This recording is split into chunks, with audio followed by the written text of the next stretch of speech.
Hello tout le monde, bienvenue sur Viens ici moi, écoutez prête l'oreille, je suis Vaya Priar et je suis très heureuse de vous retrouver pour cette deuxième vidéo dans notre étude de la semaine de 1 Corinthiens, les chapitres 1 à 7 du Nouveau Testament dans notre programme Viens ici moi. Nous découvrons dans notre lecture de la semaine trois problèmes que l'apôtre Paul va soulever au sein du peuple de Corinthe. Dans notre première vidéo, nous avons vu un des problèmes qui, à mon avis, était important et difficile à enseigner, qui était le fait de toujours être moralement pur. Aujourd'hui, nous allons découvrir les deux autres problèmes soulevés et retrouvés par l'apôtre Paul au sein de ce peuple. Le deuxième problème est la discorde dans l'Église, entre les membres de l'Église. Nous avons déjà couvert quelques bons conseils sur cette question dans le chapitre 14 de Romains, lorsque nous avons étudié les personnes qui méprisent et ceux qui jugent. Mais Paul va nous donner une aide supplémentaire ici dans 1 Corinthiens. Chers frères et sœurs, combien d'entre vous ont vu des conflits entre les membres de la paroisse causer des problèmes importants? Je suis presque sûre que la plupart d'entre nous avons eu des expériences où nous avons vu ce que la discorde pouvait faire et comment est-ce que cela peut affecter l'esprit de tout un groupe de personnes, que ce soit dans un conseil de paroisse, que ce soit dans une réunion de présidence. Ce n'est pas ce que Dieu envisage pour son Église. Il veut plutôt que ces saints correspondent à cette description que l'on trouve dans 1 Corinthiens 1, le verset 10, où il dit « Je vous exhorte, frères, par le nom de notre Seigneur Jésus-Christ, à tenir tous un même langage et à ne point avoir de division parmi vous, mais à être parfaitement unis dans un même esprit et dans un même sentiment. » Chers frères et sœurs, avant d'atteindre cette condition dans nos congrégations, nous devons éviter la mentalité dangereuse des versets 11 et 12, toujours du chapitre 1. Car mes frères, j'ai appris à votre sujet par les gens de Chloé qu'il y a des disputes au milieu de vous. Je veux dire que chacun de vous parle ainsi. Moi, je suis de Paul, et moi d'Apollos, et moi de Céphas, et moi de Christ. Ce qui se passait au sein du peuple de Corinthe, c'est que les membres de l'Église se divisaient en fonction de qui les avait baptisés. Certains avaient été baptisés par Paul, d'autres par Apollos, d'autres par Pierre, et maintenant, les membres montraient cette tendance très humaine à se catégoriser et à se classer en fonction de la valeur perçue. Pour eux, c'était la personne qui les avait baptisés qui les mettait à part. On pourrait se vanter, eh bien, Paul est un apôtre, c'est lui qui m'a baptisé. Un autre pourrait dire, ben moi j'ai été baptisé au début quand le Christ était encore vivant, alors que peut-être que quelqu'un d'autre qui avait été baptisé par Apollos pourrait se sentir moins membre de l'Église puisqu'il n'avait pas été baptisé par un apôtre comme c'était le cas pour d'autres. Que pouvons-nous apprendre de cette expérience? Si l'on devait appliquer les Écritures à nous-mêmes, réfléchissons à quelque chose. Ce n'est peut-être pas la question qui nous divise aujourd'hui en tant que membres de l'Église, mais quelle sorte de choses pourrait causer ce genre de division, ce genre de catégorisation et de classement dans nos paroisses aujourd'hui? Il y a quelques réponses possibles, chers frères et sœurs. C'est peut-être le statut social ou le revenu, la qualité de notre voiture ou de notre maison, notre affiliation politique, notre race ou notre origine ethnique, ou les appels que nous avons. Ça peut être aussi quelque chose de frivole tel que l'équipe sportive pour laquelle nous encourageons et toutes ces choses, chers frères et sœurs, peuvent causer des problèmes majeurs et des divisions entre les membres. Maintenant, quelles sont les solutions de Paul à ce problème? Eh bien, J'aimerais partager avec vous certaines des solutions que j'ai pu trouver dans ma lecture des Écritures et je vous invite à les rechercher par vous-même et à les étudier. La première solution se trouve dans le verset 13 de 1 Corinthiens 1 où il dit « Christ est-il divisé? Paul a-t-il été crucifié pour vous ou est-ce au nom de Paul que vous avez été baptisés ?» La clé dans cette première question, le Christ est-il divisé? Bien sûr que non. En ce qui concerne l'Église, nous devons apprendre à mettre les différences du monde derrière nous et nous concentrer sur ce qui nous unit.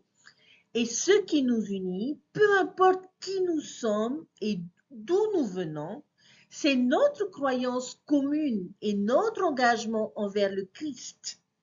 Le Christ n'est pas divisé. Les questions mondaines qui nous divisent n'ont rien à voir, ne devraient rien avoir avec l'évangile de Jésus-Christ. Le Christ ne considère pas ou ne se soucie pas de ce genre de choses. Le Christ se soucie-t-il de notre revenu? Le Christ se soucie-t-il de quelle race nous sommes? Le Christ se soucie-t-il de l'équipe sportive que nous soutenons? Si à ces questions la réponse est non, chers frères et sœurs, alors nous devrions tout mettre en œuvre pour mettre ces différences de côté. Au lieu de nous diviser en clans, nous pouvons nous unir autour de notre Sauveur Jésus-Christ. Nous vivons peut-être dans un quartier aisé et l'autre dans un quartier social, mais nous croyons tous les deux en l'expiation du Christ. Vous êtes peut-être du Tapura et les autres du Tavini, mais vous adorez tous les deux dans le même temple. Nous pouvons soutenir l'AS Aroué et SDJ, mais nous avons tous le même témoignage du livre de Mormon. Chers frères et sœurs, une solution à la discorde et à la désunion est de nous concentrer sur nos valeurs et nos croyances chrétiennes communes et oublier les différences temporelles qui nous divisent. Lorsque nous nous associons les uns aux autres en tant que disciples du Christ, nous nous efforçons de mettre tous ces problèmes derrière nous, ou toutes ces différences derrière nous. Maintenant, il y a deux métaphores que Paul va utiliser pour décrire ce à quoi l'Église du Christ est censée ressembler. Il va également nous en donner une la semaine prochaine, et probablement la plus connue, où il va comparer l'Église à un corps, vous savez, où toutes les différentes parties du corps travaillent ensemble. Mais cette semaine, j'ai trouvé qu'il nous donnait deux métaphores supplémentaires vraiment intéressantes et qui sont peut-être moins connues. Alors, la première métaphore se trouve dans 1 Corinthiens, au chapitre 3, les versets 4 à 9. Et voici ce qu'il est dit. Quand l'un dit « Moi je suis de Paul » et un autre « Moi d'Apollos », n'êtes-vous pas des hommes? Qu'est-ce donc Apollos et qu'est-ce que Paul? Des serviteurs par le moyen desquels vous avez cru, selon que le Seigneur l'a donné à chacun. J'ai planté, Apollos a arrosé, mais Dieu a fait croître. En sorte que ce n'est pas celui qui plante qui est quelque chose, ni celui qui arrose, mais Dieu qui fait croître. Celui qui plante et celui qui arrose sont égaux, et chacun recevra sa propre récompense selon son propre travail. Car nous sommes ouvriers avec Dieu. Vous êtes le champ de Dieu, l'édifice de Dieu. N'est-ce pas là une belle métaphore, chers frères et sœurs? Paul, ici, compare l'Église à un jardin, ou comme le suggèrent les notes de bas de page de la Bible, à un champ cultivé ou une ferme. Nous sommes tous ouvriers dans ce jardin. Et je pense que c'est une excellente et belle métaphore pour l'Église. Parce que un champ, une ferme ou un jardin nécessite beaucoup de travaux différents pour faire pousser des fruits. Quelques plantes et un peu d'eau. Et nous cultivons quelque chose de merveilleux ici, n'est-ce pas? Quelque chose de délicieux quelque chose que nous pouvons mettre en réserve pour l'avenir.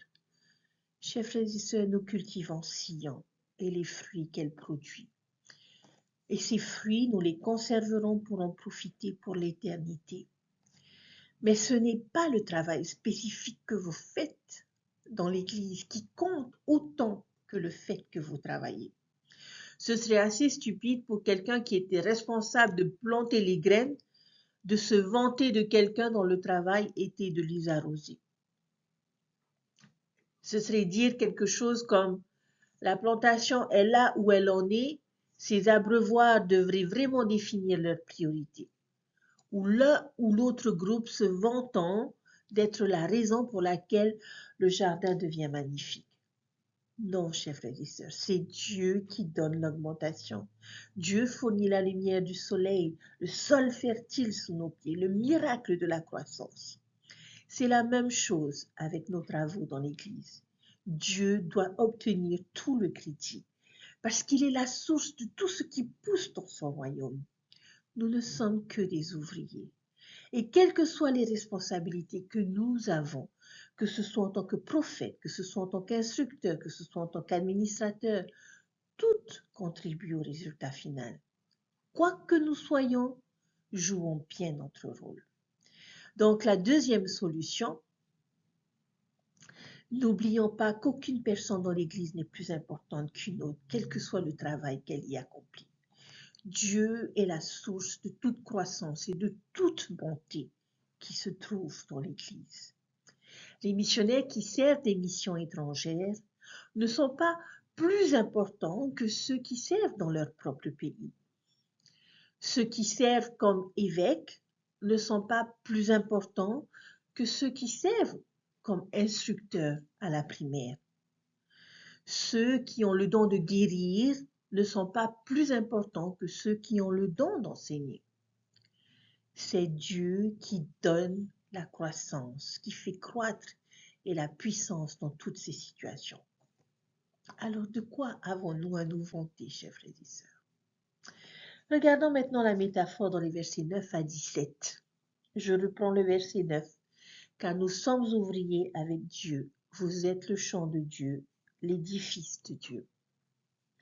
Selon la grâce de Dieu qui m'a été donnée, j'ai posé le fondement comme un sage architecte et un autre bâtit dessus. Mais que chacun prenne garde à la manière dont il bâtit dessus.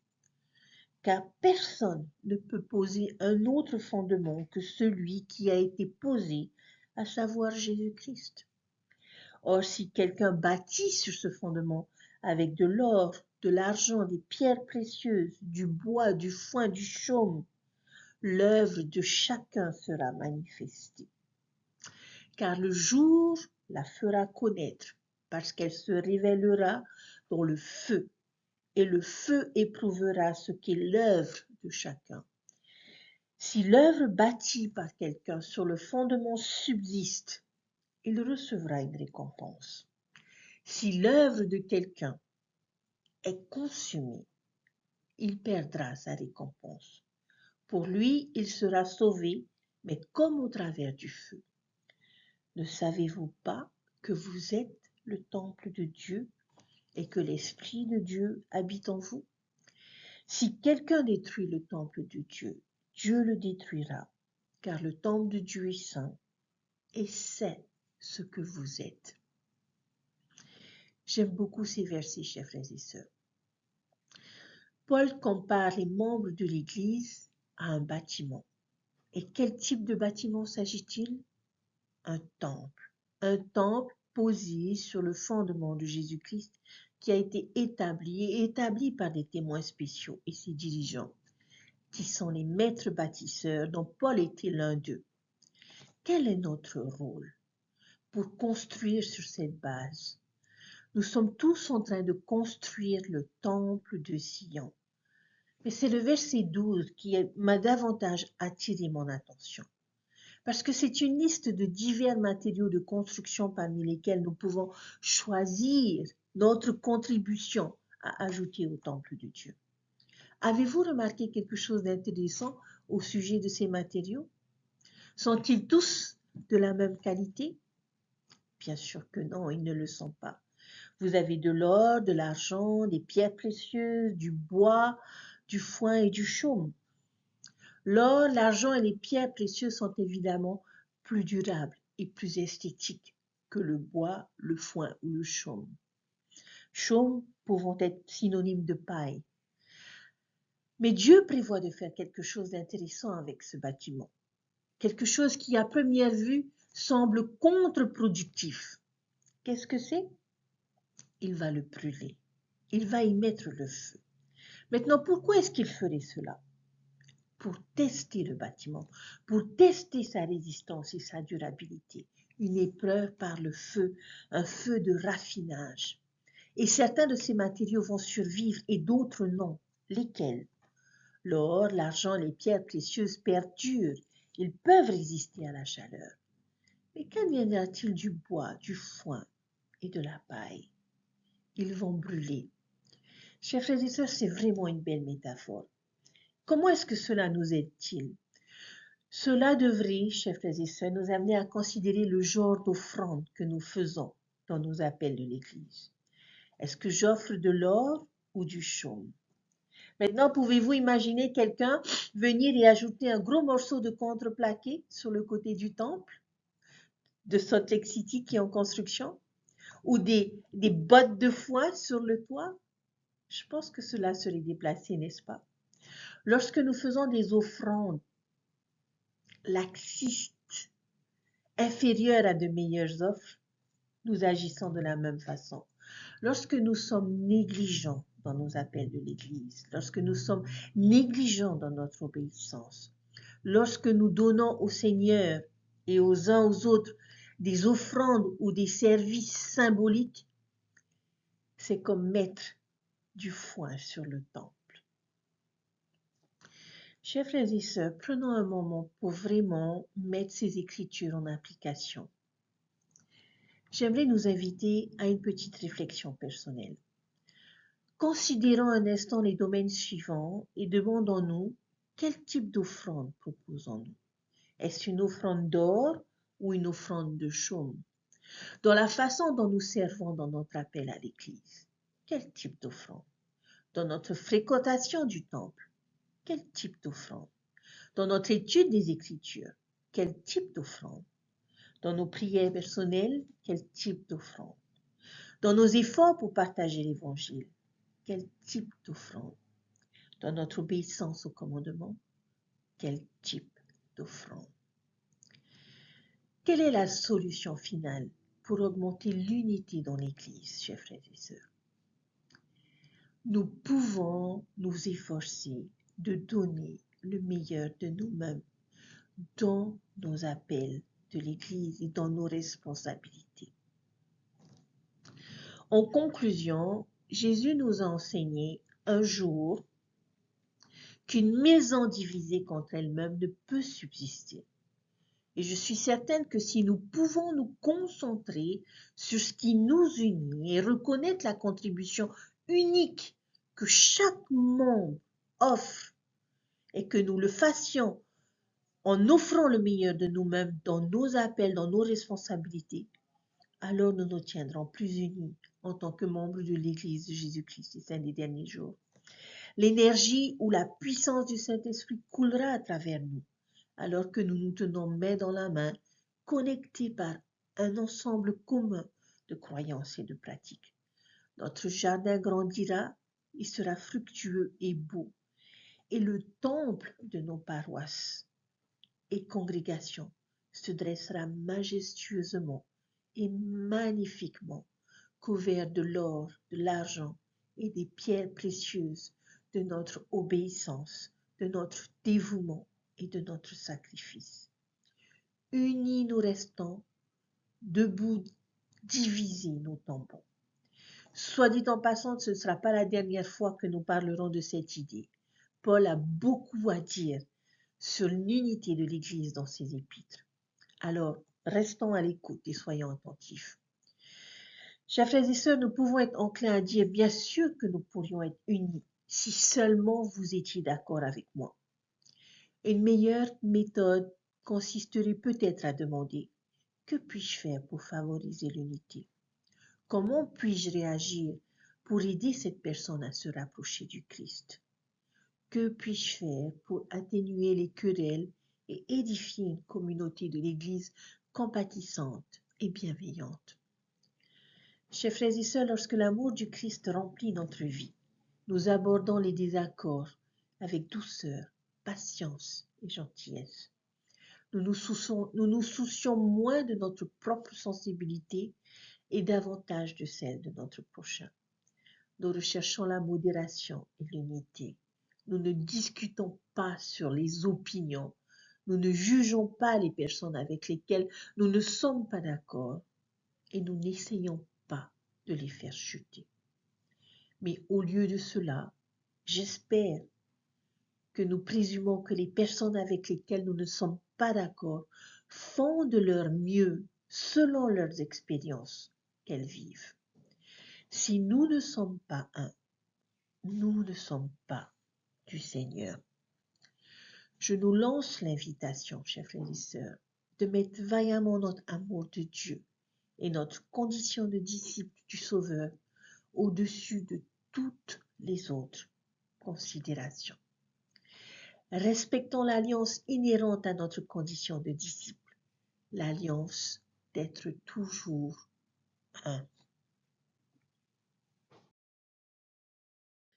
Voyons à présent le dernier problème, ce problème qui est la sagesse du monde. Il y a des synonymes qui décrivent ce que nous pouvons ressentir comme l'arme de choix numéro 1 au monde lorsqu'il s'agit d'attaquer notre foi. Il semble que ce soit la principale tactique lorsqu'il s'agit de s'opposer à la religion ou à la croyance au divin. Quelle est la méthode préférée du monde pour attaquer notre foi ou la foi de quelqu'un? Eh bien,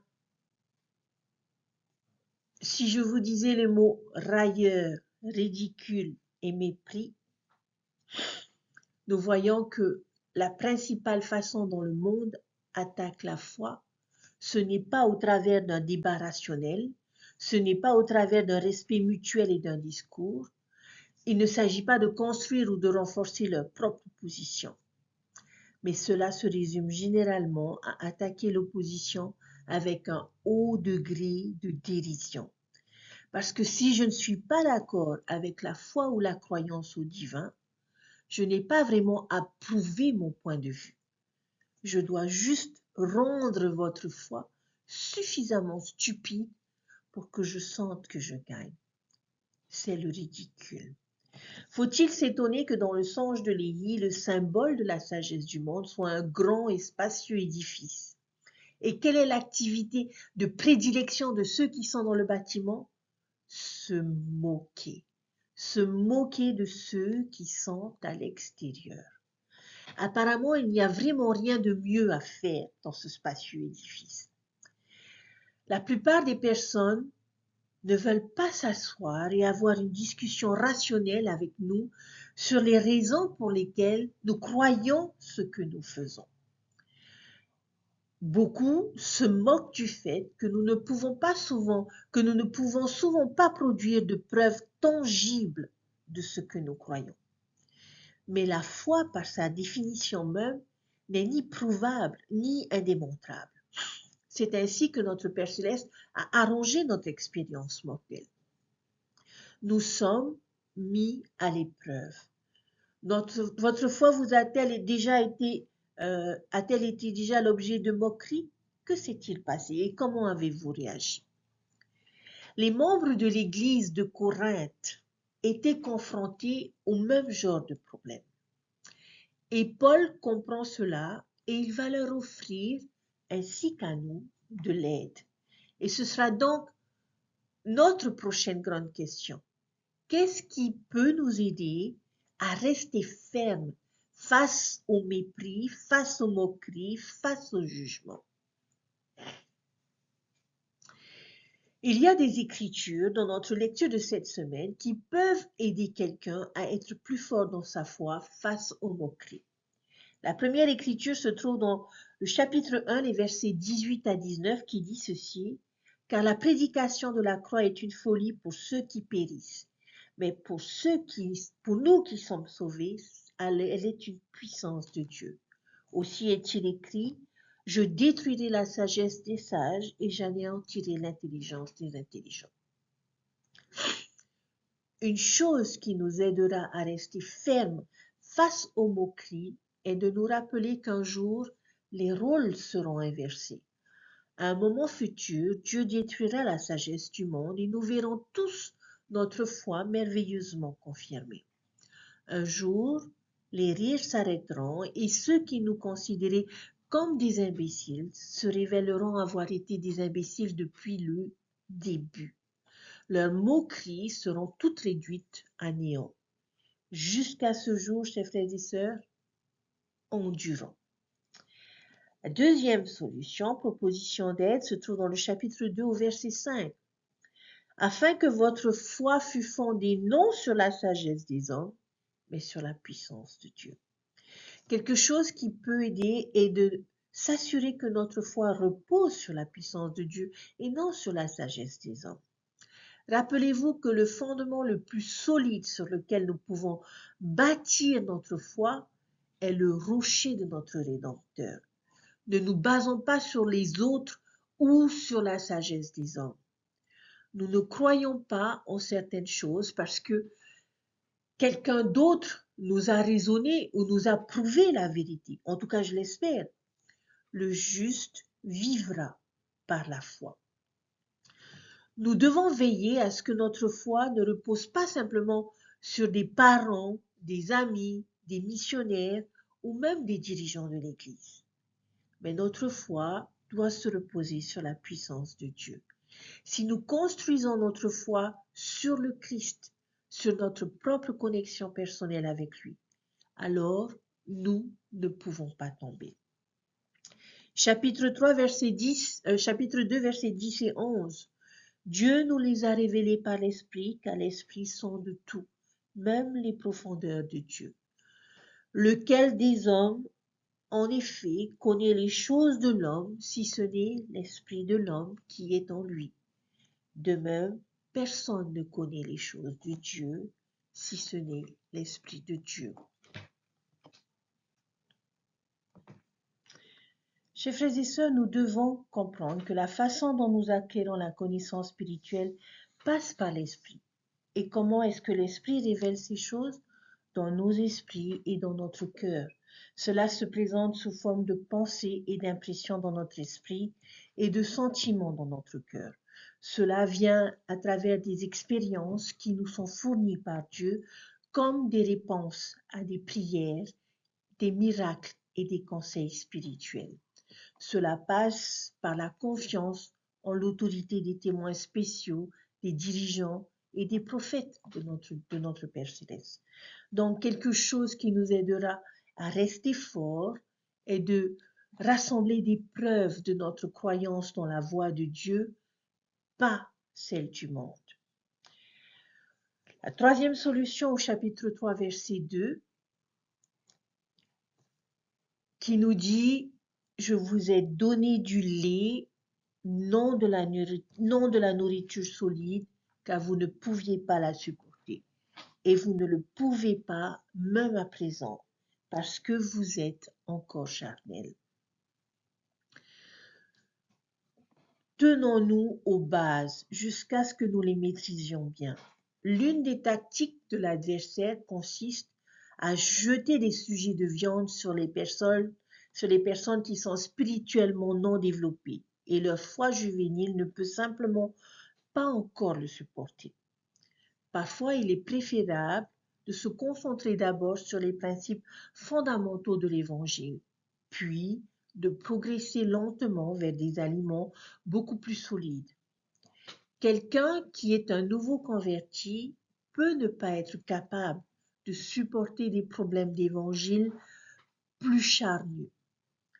Je ne pense pas qu'il soit sage de commencer à jeter des questions comme l'historique du livre d'Abraham, la pratique de la polygamie dans l'Église primitive ou les preuves ADN et le livre de Mormon aux personnes, alors qu'ils n'ont pas encore de témoignage. Nous pouvons pleinement saisir le concept de la foi, du repentir et de la restauration, du rétablissement, et du plan du salut. Quand d'autres se moquent de nous sur des sujets liés à la viande, il n'y a rien de mal à dire. Je ne suis pas sûre d'avoir encore compris cela, mais je crois qu'il y a des réponses à ces questions. Et un jour, nous serions en mesure de les aborder. Mais aujourd'hui, certains d'entre nous peuvent être comme un bébé dans leur foi. Et nous travaillons sur le lit et donc agissons selon la foi de ce que nous savons. Maintenant, ce ne sont que mes pensées sur ces versets. Et vous aurez peut-être vos propres idées, votre propre compréhension des choses. Mais comment pouvons-nous garder notre foi forte face aux moqueries et à la sagesse du monde?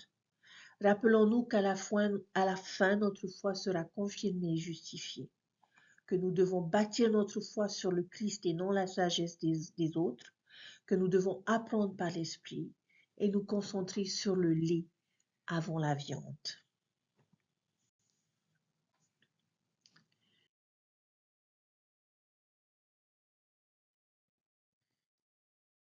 Chers frères et sœurs,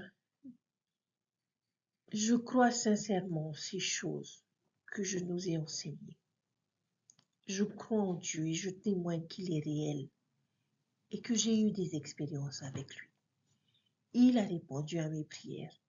J'ai pu sentir sa présence et j'ai pu être témoin de miracles qui, dans mon esprit, ne peuvent être expliqués par une coïncidence. Je crois en mon Sauveur Jésus-Christ et au pouvoir de son expiation. Et j'ai ressenti le pouvoir de son expiation dans ma vie. J'ai senti ma culpabilité lavée par le repentir. Et j'ai senti qu'elle renforçait, réconfortait et me fortifiait dans mes épreuves sombres. Je crois aux Écritures où j'y trouve de grands conseils, du réconfort et de l'inspiration. Et j'aime les Écritures.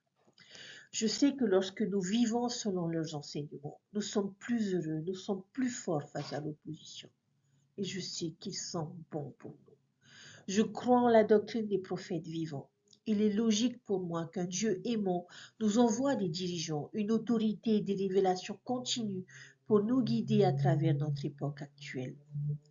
Lorsque je les écoute parler et témoigner et que je relis leurs messages, mon esprit et mon cœur me disent qu'ils sont sincères et qu'ils disent la vérité. Je crois au pouvoir et à l'idée de la foi. Il est logique pour moi que notre Père Céleste agisse de cette façon. Cette vie est une épreuve et apprendre à croire et à faire face à l'opposition est une grande partie de cette épreuve. Mais je crois que nous pouvons le faire. Nous pouvons rester fermes face aux doigts pointés et au mépris autour de nous. Et Dieu nous aidera à le faire. Chers frères et sœurs, lisez ces chapitres de 1 Corinthiens. Peut-être que vous vous retrouverez dans la même situation que ce peuple de Corinthe. Mais ô combien nous sommes bénis, chers frères et sœurs, de pouvoir retrouver ces mêmes problèmes accompagnés de solutions. Maintenant, pour pouvoir sortir d'un problème, il nous faut suivre les solutions et les accepter. La question que nous devons nous poser est à quel point sommes-nous engagés à suivre ces solutions, à suivre ces principes et préceptes enseignés dans ces Écritures. Chers frères et sœurs, Dieu vit et Dieu nous aime. J'en ai aucun doute. Et je prie qu'il puisse nous aider à être ce que nous sommes supposés être dans ce merveilleux jardin. Et je prie qu'il puisse nous aider à faire croître les fleurs de ce jardin et à nous faire croître individuellement et personnellement. Mais cela ne sera possible, chers frères et sœurs, que si nous lui faisons confiance et que si nous lui obéissons. C'est son évangile, c'est son jardin. Et soyons disposés à lui donner la meilleure offrande que nous puissions pour l'aider à entretenir ce jardin dans cette vie et pour l'éternité. Et c'est mon enseignement que je vous laisse au nom de Jésus-Christ. Amen. Je vous souhaite un merveilleux week-end, chers frères et sœurs, et je vous dis à la semaine prochaine pour de nouvelles aventures. Bye.